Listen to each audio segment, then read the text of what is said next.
राम राम, अस्सलाम वालेकुम, जय भीम, जोहार। मैं ना धार्मिक हूँ ना धर्म निरपेक्ष हूँ, मैं धर्म सापेक्ष हूँ और भारत के विश्व गुरु के ज्ञान में आपका स्वागत है। ठीक है, अभी चालू करते हैं नोट्स से। जो मैंने पिछले बताया था कि मनुष्य के लिए पूर्ण ज्ञान 3 भागों में बटा है, तो मैंने अपने पिछले पोस्ट वीडियो में कंप्लीट नॉलेज सिस्टम ज्ञान योग क्या होता है और कैसे होता है उसके बारे में पार्ट 1/3 में बताया। ठीक है, अब उसका दूसरा हिस्सा आप यहाँ समझेंगे पार्ट 2/3 में। मैं यह नहीं कहता कि मैं सब जानता हूँ और ना ही चाहता हूँ कि आप ऐसा माने, लेकिन इतना जरूर कह सकता हूँ मनुष्य जीवन के लिए क्या जानना जरूरी है, और वही जरूरी ज्ञान अगर व्यवस्थित ढंग से समझा जाए तो वह एक कंप्लीट नॉलेज सिस्टम बनता है। उसी समझ का ढांचा है CKSM, cosmic knowledge standard model. ठीक है, कॉस्मिक नॉलेज स्टैंडर्ड मॉडल क्या है? A philosophical scientific framework for human knowledge based on cosmological structure. ठीक है, इसका अब्स्ट्रैक्ट सारांश वैज्ञानिक रूपक की भाषा में यह शोध पत्र मानव ज्ञान को ब्रह्मांड की संरचना के समांतर 3 मौलिक क्षेत्रों में विभाजित करता है। क्या है? तो IK मतलब इनर्टिया नॉलेज, ठीक है, जो विजुअल मैटर आधारित ज्ञान है। GK ग्रेविटी नॉलेज, इसका मतलब क्या है? डार्क मैटर आधारित ज्ञान। और SRK सिमुलेशन रियलिटी नॉलेज, जो डार्क एनर्जी आधारित ज्ञान है। वर्तमान में यह एक साइंटिफिक मेटाफोर है, ना कि कोई मैथमेटिकल प्रूफ। पर प्राचीन समय में भी ज्ञान को 3 स्तरों में समझने की परंपरा रही थी। यह परंपरा केवल भारत तक सीमित नहीं थी, भारत के बाहर भी विभिन्न परंपराओं में IK की तरह GK टाइप नॉलेज को भी अलग अलग नामों से पहचाना गया है। जैसे श्रीमद् भागवत गीता में राजसिक ज्ञान, पवित्र त्रिपिटक में शुद्ध पिटक और पवित्र कुरान में इल्म उल यकीन। यह उदाहरण धार्मिक श्रेष्ठता या तुलना के लिए नहीं है, बल्कि यह दिखाने के लिए है कि मानव चेतना की संरचना को हर सभ्यता ने अपने अपने शब्दों में पहचाना है। यह मानव चेतना को समझने की एक सिस्टमेटिक और रेशनल कोशिश है। यहाँ स्पष्ट करना आवश्यक है कि चेतना और आत्मा अलग होता है, और यह मॉडल केवल चेतना की चर्चा करता है। आत्मा पर चर्चा बाद में की जाएगी स्टेप बाय स्टेप। ठीक है, तो ज्ञान का क्षेत्र आपने जो देखा IK, GK, SRK। IK क्या है? दृश्य है, जड़ है, उपयोगितावादी ज्ञान है, जो मैंने पहले बता चुका है। ठीक है, उसके होता है GK जीवन और समाज की संरचना को बांधने वाला शास्त्रीय ज्ञान है। ठीक है, और SRK इसके बाद में बात करेंगे। यह मॉडल यह प्रस्तावित करता है कि जिस प्रकार ब्रह्मांड विजिबल मैटर, डार्क मैटर और डार्क एनर्जी से संचालित होता है, उसी प्रकार मानव चेतना और समाज भी इन 3 ज्ञान क्षेत्रों से संचालित होता है।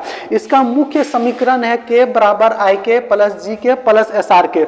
जैसे विज्ञान में हर पदार्थ का अपना फार्मूला होता है, जैसे पानी का H2O, वैसे ही ज्ञान का फार्मूला है K बराबर IK plus G plus SRK। ठीक है, यहाँ K क्या होता है? टोटल ह्यूमन नॉलेज समझिए, या कंप्लीट नॉलेज सिस्टम, जिसे हमारे देश में ज्ञान योग कहा गया था प्राचीन समय में। ठीक है, और IK plus GK plus SRK, ये तीनों टोटल ह्यूमन नॉलेज के अनिवार्य हिस्से हैं, बिल्कुल वैसे ही जैसे किसी नौकरी के लिए अनिवार्य योग्यताएं होती है। आज स्कूल, कॉलेज, यूनिवर्सिटी में कोई यह नहीं सिखाता, तो फिर कौन सिखाएगा? तो फिक्र की कोई बात नहीं, भारत के विश्व गुरु का ज्ञान अपडेट हो चुका है। फिलहाल यहाँ जानिए। ठीक है, अब आगे ग्रेविटी नॉलेज आधारित का ज्ञान का उसका परिभाषा क्या है? यह वह ज्ञान है जो वेद, उपनिषद, गीता, कुरान, बाइबल, त्रिपिटक जैसे धर्म ग्रंथों में लिखा हुआ मिलता है। वैज्ञानिक विशेषताएं, यह ज्ञान अभी दृश्य पाठ्यक्रमों से बाहर है, अर्थात स्कूल, कॉलेज और यूनिवर्सिटी के सीमाओं में शामिल नहीं है, और जब तक इसकी गहराई को वर्तमान विज्ञान पूरी स्पष्टता से समझ और परख ना सके, तब तक उसका बाहर रहना ही उचित है। और मेरा प्रयास इसी छिपे हुए विज्ञान को उजागर करने का है, ताकि समझ और व्यवस्था दोनों संतुलित रहे।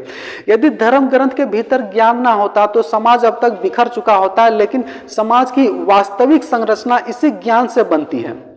नैतिकता, नियम, परंपराएं और संस्कृति समाज को बांध कर रखती है, और सच्चाई यह है कि आप भी किसी ना किसी रूप में किसी ना किसी धार्मिक सांस्कृतिक संरचना में बंधे हुए हैं। धर्म बांधता है और यह इसकी जरूरत भी है, और यही उसकी सीमा भी। इसी कारण मैंने इसे ग्रेविटी नॉलेज कहा है। यह ठीक उसी प्रकार कार्य करता है जैसे डार्क मैटर ब्रह्मांड को एक साथ बांध कर रखता है। यहाँ धर्म का अर्थ आस्था नहीं बल्कि जीवन को संचालित करने वाली संरचना है।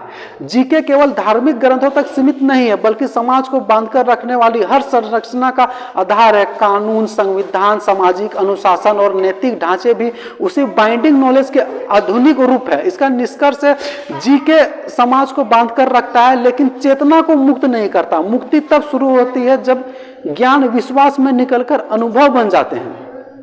जब यह ज्ञान केवल मान्यता न रहकर अनुभव में बदलता है तब जिस नए ज्ञान की एंट्री होती है उसे कहा जाता है सिमुलेशन रियलिटी नॉलेज, SRK।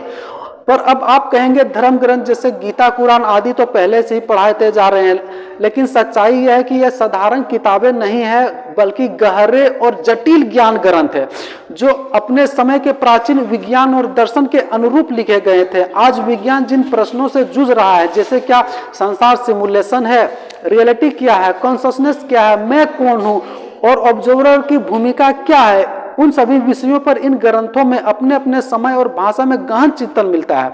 तो धर्म ग्रंथ मनुष्य का यहाँ तक लाने के लिए है और यह बिंदु है जहाँ उनके उद्देश्य पूरा होते हैं। इसके आगे की यात्रा सिमुलेशन रियलिटी नॉलेज की है जो नेक्स्ट वीडियो और पोस्ट में जानेंगे। जय हिंद।